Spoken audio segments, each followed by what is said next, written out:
नमस्कार। एकनाथ शिंदे यांनी केलेल्या शिवसेनेतील बंडानंतर तत्कालीन महाविकास आघाडीचं सरकार कोसळलं। उद्धव ठाकरे यांना मुख्यमंत्री पदाचा राजीनामा द्यावा लागला। तेव्हापासून शिवसेना ठाकरे गटाकडून महायुती सरकारचा उल्लेख खोके सरकार असा करण्यात येतो। अनेकदा भरसभेत आणि पत्रकार परिषदेमध्ये सुद्धा शिवसेना ठाकरे गटाकडून शिवसेना शिंदे गटावर आणि उपमुख्यमंत्री एकनाथ शिंदे यांच्यावर घणाघाती टीका करण्यात येते। एकनाथ शिंदे यांनी केलेल्या बंडानंतर त्यांना शिवसेनेतील अनेक आमदारांनी पाठिंबा दिला होता। या आमदारांनी उद्धव ठाकरे यांची साथ सोडली। जे आमदार एकनाथ शिंदे यांच्यासोबत गेले त्यांनी 50-50 खोके घेतल्याचा आरोप देखील शिवसेना ठाकरे गटाकडून अनेकदा करण्यात आला आहे।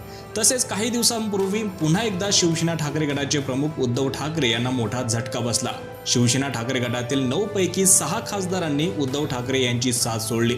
या सर्व खासदारांनी शिवसेना शिंदे गटात प्रवेश केला। त्यांच्यावर देखील शिवसेना ठाकरे गटाच्या वतीने असेच आरोप झाले। जोरदार टीका झाली।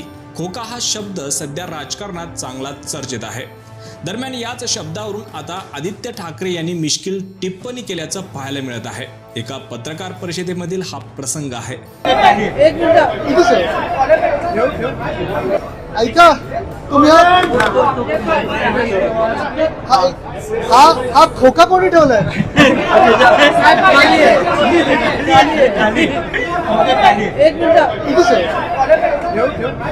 आदित्य ठाकरे यांना बोलण्यासाठी सर्व प्रसार माध्यमांचे माईक एका खोक्यावर ठेवण्यात आले होते। हे दृश्य पाहून आदित्य ठाकरे यांनी हा खोका इकडे कोणी ठेवला रे अशी मिश्किल टिप्पणी केली।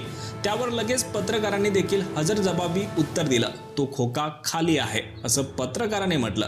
पत्रकाराचं उत्तर ऐकून उपस्थित सर्वच हसायला लागले। शिवसेना ठाकरे गटाच्या वतीने सातत्याने शिवसेना शिंदे गटावर टीका करण्यात येते। राज्यात जेव्हा एकनाथ शिंदे यांच्या नेतृत्वातील सरकार होतं तेव्हा शिवसेना ठाकरे गटाच्या वतीने सातत्याने हे खोके सरकार असल्याची टीका सुरू होती। त्यावर आता पुन्हा आदित्य ठाकरे यांनी मिश्किल टिप्पणी केल्याचं पाहायला मिळत आहे। त्यावर तुमचं मत, तुमची प्रतिक्रिया कमेंट सेक्शन मध्ये नक्की कळवा।